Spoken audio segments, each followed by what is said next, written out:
Baik, Assalamualaikum warahmatullahi wabarakatuh. Waalaikumsalam warahmatullahi wabarakatuh.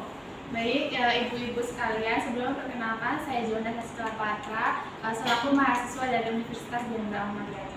Di sini saya akan memberikan penyuluhan tentang pemberantasan jentik nyamuk di lingkungan rumah melalui metode 3M. Sebelumnya, apakah ibu-ibu di sini ada yang mengetahui untuk metode 3M plus itu apa? Baik, jika seperti itu saya akan menjelaskan ya Bu. Sebelumnya ini saya beri slide, bisa ibu-ibu baca terlebih dahulu.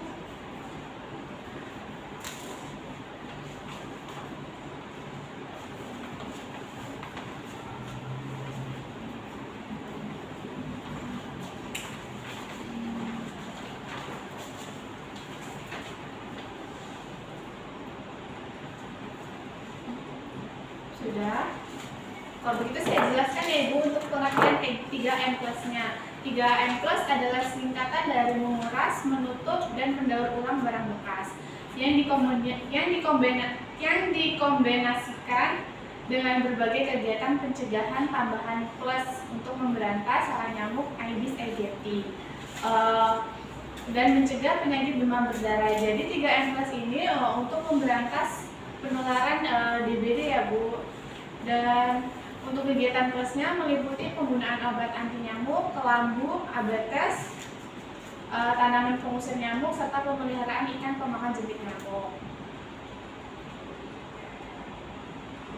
Selanjutnya untuk tujuan 3M plusnya, itu yang pertama untuk mencegah dan menghentikan penyebaran nyamuk, menurunkan angka kasus dan kematian akibat DBD, meningkatkan peran serta masyarakat dalam menjaga lingkungan. Jadi jika keseharian ibu-ibu di masyarakat bisa menerapkan metode 3M plus ini, bisa membantu menurunkan angka kematian dan nyamuk-nyamuk Aedes itu tidak akan berkembang biak. Seperti itu ya Bu. Selanjutnya untuk pengertian dan penyebab DBD, penyakit infeksi DBD adalah penyakit yang disebabkan oleh infeksi virus dengue. Penularan penyakit ini menular dari nyamuk ke manusia melalui gigitan. Nyamuk pembawanya itu adalah Aedes aegypti dan Aedes albopictus yang memiliki ciri khas tubuh hitam bergaris putih. Jadi nyamuk-nyamuknya itu ada garis putih dan hitamnya, loreng-loreng seperti itu ya Bu.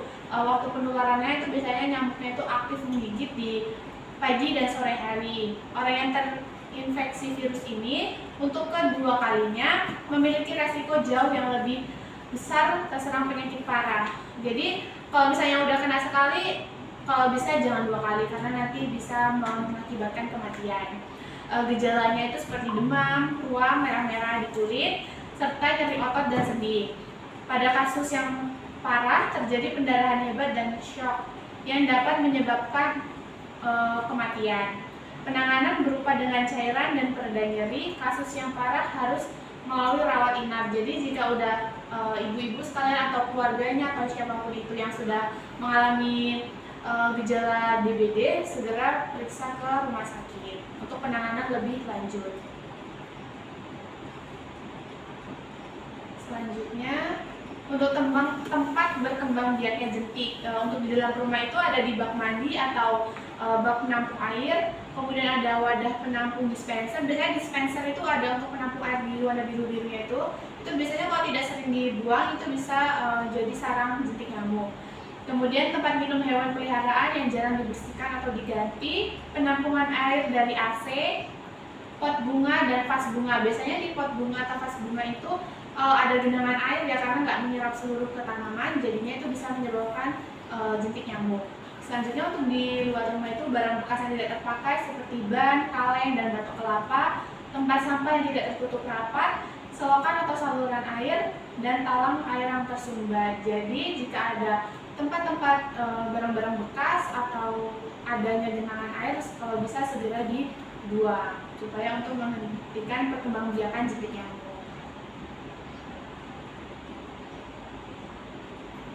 Selanjutnya untuk pencegahan dan pengendalian gigitan nyamuk Aedes aegypti itu melalui 3M plus, menguras dan menyikat tempat penampungan air, menutup rapat tempat penampungan air, mengubur atau menyingkirkan barang bekas yang dapat menampung air, dan plusnya itu memantau jentik nyamuk, menaburkan abata, dan edukasi kepada masyarakat.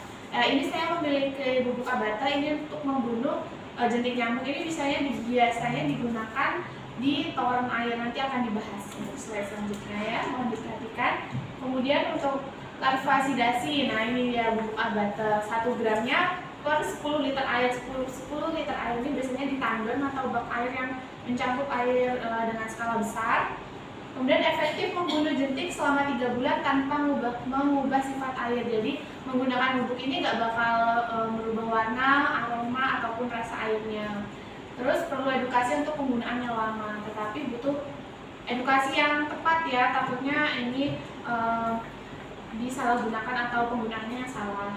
Kemudian untuk fogging, pengasapan dengan insektisida untuk pembunuh nyamuk dewasa. Tapi sekarang sudah tidak disarankan menggunakan fogging karena itu kan pengasapan ya, jadi bisa mengganggu saluran pernapasan. Menyasar bisa membunuh nyamuk dewasa tetapi tidak efektif untuk jentik. Jadi fogging ini cuma bisa membunuh nyamuk dewasa, sedangkan abata ini untuk jentik nyamuk. Dilakukan pada pagi atau sore hari dengan dosis insektisida yang tepat. Sebelum dan sesudah fogging, rumah harus dibersihkan. Diperlukan fogging ulang selama 7 hari dan hasil maksimal. Itu untuk penggunaan pengasapan di lingkungan rumah. Ini untuk metode 3M-nya itu untuk menguras air itu minimal 1 kali seminggu dan menggosok air yang untuk menampung air, kemudian menutup rapat penampungan air agar nyamuk tidak bisa bertelur. Terus mendaur ulang atau mengubur barang-barang bekas seperti ban, botol, kaleng, seperti itu. Selanjutnya upayanya yang tadi sudah dijelaskan. Untuk tanaman pengusir nyamuk juga ibu-ibu bisa menanam tanaman lavender, serai, itu juga bisa untuk mengusir nyamuk. Bisa juga dengan menggunakan obat nyamuk, tetapi ke beberapa masyarakat atau orang menggunakan obat nyamuk semprot atau bakar itu membuat sesak ya, jadi disarankan menggunakan kelambu sebelum tidur atau saat tidur, jadi menggunakan kelambu seperti itu. Terus juga bisa dipasangkan kawat besi di ventilasi jendela itu, jadi bisa meminimalisir nyamuk masuk.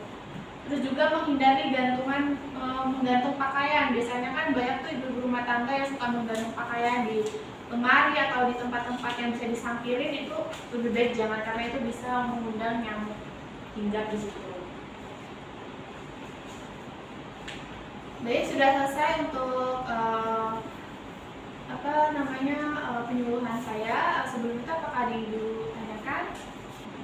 Baik, tidak ada. Ini saya akan kasih bubuk abatanya ibu ya. Ini bisa didemonstrasikan, ibu silakan dimasukkan ke dalam air atau toren, ini tinggal dimasukin aja nanti larut ya. Ini saya bagikan ya bu.